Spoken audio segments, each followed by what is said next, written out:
আসসালামু আলাইকুম। বরাবরের মতো সিএমএস এ আবার একটি নতুন সার্কুলার প্রকাশিত হয়েছে। তো আজকের ভিডিওর মাধ্যমে আমরা বিস্তারিত তথ্য দেখে নেওয়ার চেষ্টা করব। তো আপনারা সকলে অবগত আছেন যে এর পূর্বেও কিন্তু সিএমএস এ বেশ কয়েকটি সার্কুলার প্রকাশিত হয়েছিল। তো তারই ন্যায় আবার একটি নতুন সার্কুলার প্রকাশিত হয়েছে। এটা মূলত কুমিল্লা সিএমএস এ নিয়োগ করা হবে। তো কি পদ থাকবে সেটা আমরা একটু দেখে নিব। যেমন 1 নাম্বার চিকিৎসা বিশেষজ্ঞ একজন, বেতন আলোচনা সাপেক্ষে শিক্ষাগত যোগ্যতা এমসিপিএস অথবা এমডি অথবা এফসিপিএস অথবা সমমানের ডিগ্রি হতে হবে। এরপর আছে স্নায়ুরোগ বিশেষজ্ঞ একজন, এটার ক্ষেত্রে বেতন আলোচনা সাপেক্ষে শিক্ষাগত যোগ্যতা এফসিপিএস এমডি বা সমমানের ডিগ্রি হতে হবে। কিডনি রোগ বিশেষজ্ঞ একজন, বেতন আলোচনা সাপেক্ষে এটার ক্ষেত্রে এফসিপিএস এমডি বা সমমানের ডিগ্রি হতে হবে। স্ত্রী রোগ বিশেষজ্ঞ একজন, এটার ক্ষেত্রে বেতন আলোচনা সাপেক্ষে শিক্ষাগত যোগ্যতা এফসিপিএস এমএস ডিজিএ বা সমমানের ডিগ্রি হতে হবে। 5 নম্বর চর্ম যৌন বিশেষজ্ঞ একজন, এর ক্ষেত্রে বেতন আলোচনা সাপেক্ষে শিক্ষাগত যোগ্যতা এফসিপিএস এমডি বা ডিপ্লোমা বা সমমানের শিক্ষাগত যোগ্যতা সম্পন্ন হতে হবে। এরপর আছে পালমোনোলজিস্ট একজন, এটার ক্ষেত্রে বেতন আলোচনা সাপেক্ষে পদসংখ্যা একজন, শিক্ষাগত যোগ্যতা এফসিপিএস এমডি অথবা ডিপ্লোমা বা সমমানের শিক্ষাগত যোগ্যতা সম্পন্ন হতে হবে।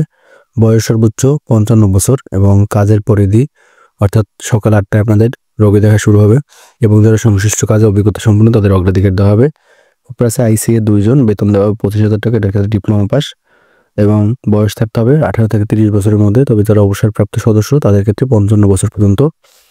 এরপর আছে শর্তাবলী, প্রার্থীকে আবেদনপত্রের সাথে প্রার্থীর নাম, পিতার নাম, মাতার নাম, জাতীয় পরিচয়পত্র নাম্বার, জন্ম তারিখ, মোবাইল নাম্বার, শিক্ষাগত যোগ্যতা এবং অভিজ্ঞতা তথ্য, বর্তমান ঠিকানা, স্থায়ী ঠিকানা, জাতীয়তা এবং খামের উপর অবশ্যই পদের নাম উল্লেখপূর্বক আপনাদের কমান্ড্যান্ট সিএমএস কুমিল্লা এই ঠিকানা মূলত লিখিতভাবে আবেদন করতে হবে। আবেদনপত্র জমা দেওয়ার শেষ তারিখ হলো 10 ফেব্রুয়ারি 2025।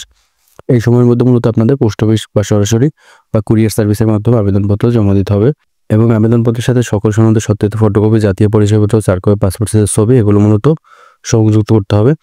এবং আপনাদের সাক্ষাৎকার পরীক্ষা অর্থাৎ 1 থেকে 6 নং পদের মৌখিক পরীক্ষা 13 ফেব্রুয়ারি 2025 সকাল 9টায় সিএমএস অনুষ্ঠিত হবে এবং 7 নং পদের লিখিত এবং মৌখিক পরীক্ষা 13 ফেব্রুয়ারি 2025 তারিখ 9টায় সিএমএস অনুষ্ঠিত হবে। অর্থাৎ আপনাদের পরীক্ষার সময়সূচি কিন্তু তারা এখানে বলে দিয়েছে। সময়সূচি অনুযায়ী আপনাদের পরীক্ষা অংশগ্রহণ করতে হবে। পাশাপাশি 200 টাকা আপনাদের পে অর্ডার করতে হবে এবং বিজ্ঞপ্তি নাম্বারটি হলো আইএসপিএস সেনা 66 এবং বিজ্ঞপ্তি প্রকাশের তারিখ হলো 2রা ফেব্রুয়ারি 2025।